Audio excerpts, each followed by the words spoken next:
Hello and good morning, everyone. Welcome to Home Gardening Florida.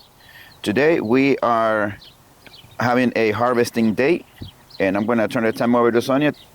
We have here these Yukon Gold potatoes that have died back. These on this end were the first ones to sprout, so it makes sense that they're the first ones to die back. So we're just going to dig up the ones that have already died back. We're going to wait for these ones down at the end to do their thing, but these ones here close to me, we're going to dig these up. Also, we're going to dig up the onions that we have. My plan is to chop up the bulbs and either freeze them or put them in the dehydrator. But we've got some stuff we've got to harvest, so let's get to it. All right. Okay, so what we're going to do on this one is to avoid the mistake that I did last time. So we're going to be more careful as we dig the potatoes out, and we'll see how many we get. Okay.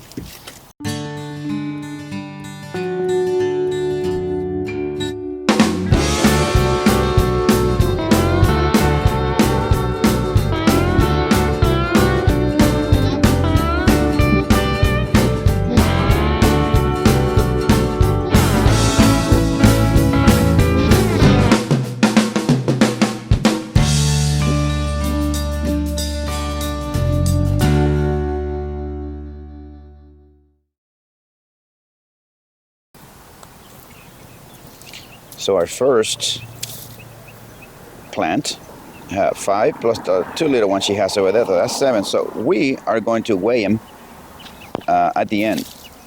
Yep. I think I could just come in here with my hands. I don't need that spade.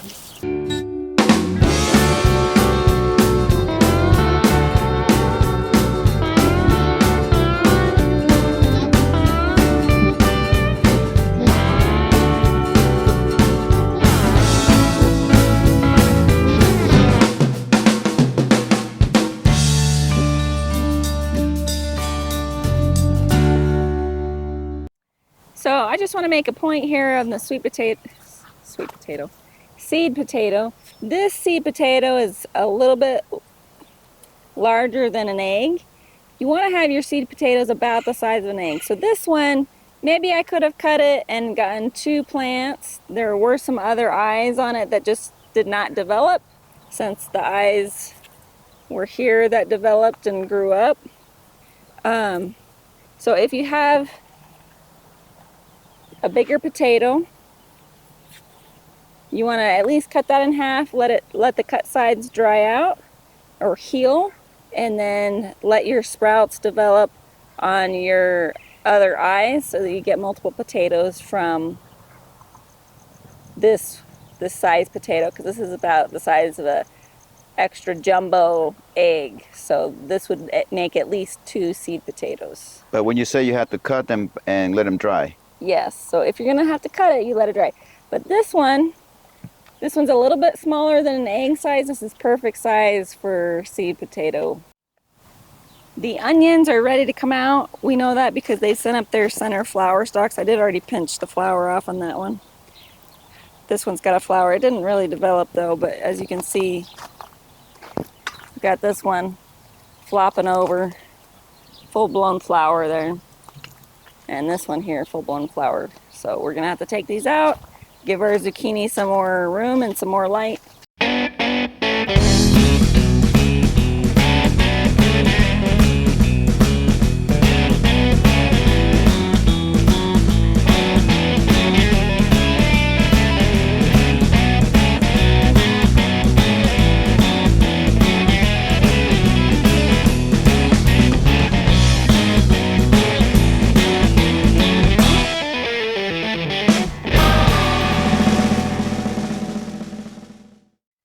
These are all of our onions. We dug up all of the onions.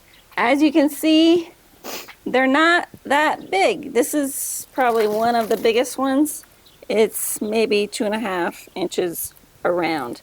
One of the things that Osmond and I were talking about as we dug these up was that maybe they were planted a little too deep.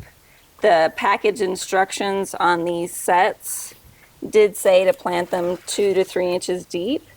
So these were the little mini bulb looking onions that are called sets that we planted these from. So the bulbs aren't that big as compared to the grocery store. That may be for a couple reasons. I couldn't find on the website that the manufacturer listed if these were short day or long day or intermediate day onions. But because we live in Arizona, we need to have short day specific varieties so that we get big bulb formation as you expect from an onion. Now, once you harvest onions, no matter what, if you want to save the bulbs, you gotta let them dry out. So lay them out either on the ground or on a table like this. They need to dry for about a week at least, if not longer. Protect them from rain. The root ends should shrivel up nice and be nice and dry. The green leaves should easily bend. You don't want to cut them because it'll let anything that it wants to come in from the top, and that would spoil your onion. So lay them out to dry. Then after in the sun, and then after about a week, move them to a covered area where they can dry. Of course, if you're expecting any rain, you need to keep them covered. And then they should continue to dry out and store for you. Go through and check for any onions that are starting to sprout or go bad. That way you can use them up. These ones, because they're not very big, we're probably only going to be able to attempt drying the bigger ones, but definitely some of these smaller ones, we can just use them as green onion. Our neighbor has a onion flour soup recipe that he wants some of these, so we're going to share them with him. But our other neighbor who is growing onions gave us a couple onions, and I already ate a couple of them. But this is the size of an onion that he gave us. This is a Texas sweet. He got these from, I want to say Dickinson? Yes. Dickinson, as little plant starts in January. And when these were growing, the ground level was about right here halfway. And you can tell that by the green on the top of the stem here. But these were nice and big and flat, 4 or 5 inches around. Still a really good onion. These are sweet onions. But I didn't let this dry or anything because we were just eating it, but I had it in the fridge. But nice, real big onion, not overly flat. But yes, the planting level the ground level was right here. So we think that may have contributed a little bit because the ground level on these was quite a bit deeper. They were below ground. Okay. Oh. All right, start putting the potatoes on. Oh, there's a spider on me.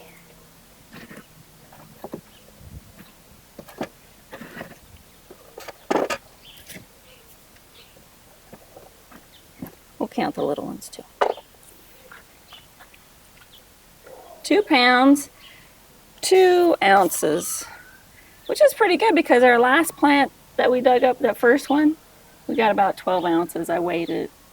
12 ounces? About 12 ounces of potatoes. So And these are 2 plants?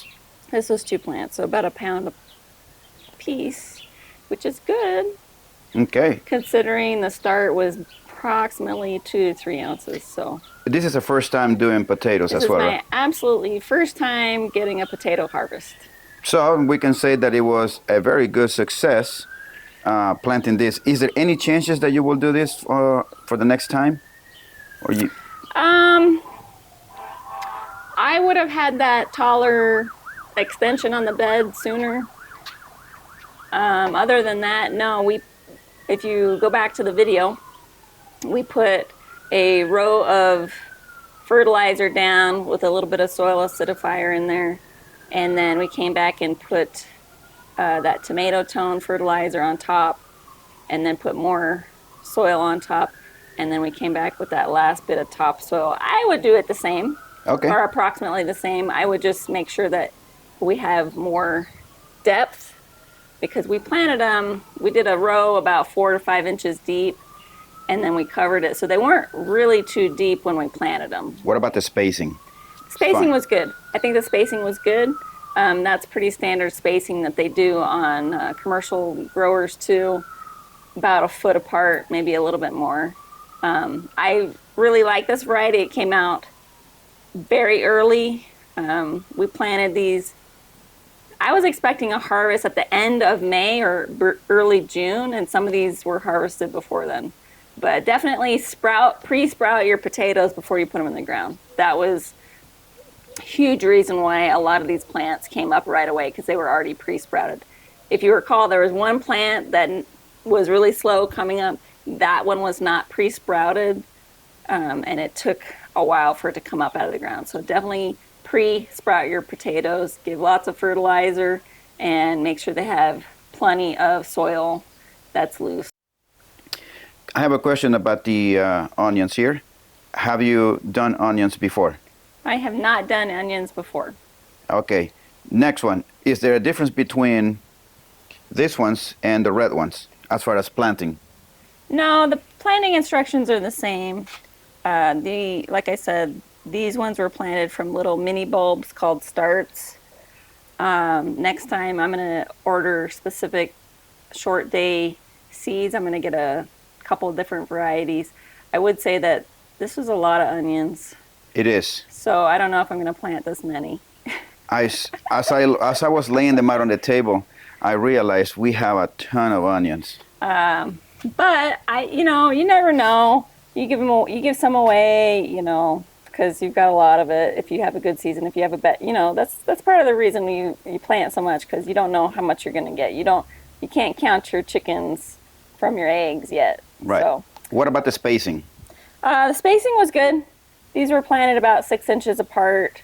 I would say that if we're going to do from seed next time, I'm going to start them indoors, and hopefully we're going to get some big ones like our friend gave us. These took about anywhere from 2 weeks to a month to start seeing onion tips coming out of the ground for these sets. Now, sets are great if you don't have time to start from seed, and I just wish we would have used more green onions off of these. I was saving them to see how big the bulbs would get. From germination to harvest, we have had these onions in the ground for a long time. So these have been in since late October. We planted these, and it is May. So they've been in the ground a long time. I would say that our neighbor told us he planted his from little started plants in January. So we should have been able to get bigger. I think that it's the variety. I think that's a big part of it. We should have been able to get bigger bulbs by now. We are going to be leaving all of these onions right here for now, for about a week to let them dry out. Then we're going to move them inside. That's pretty much what we have for you guys today. Thank you guys for joining us, and we'll see you guys on our next video.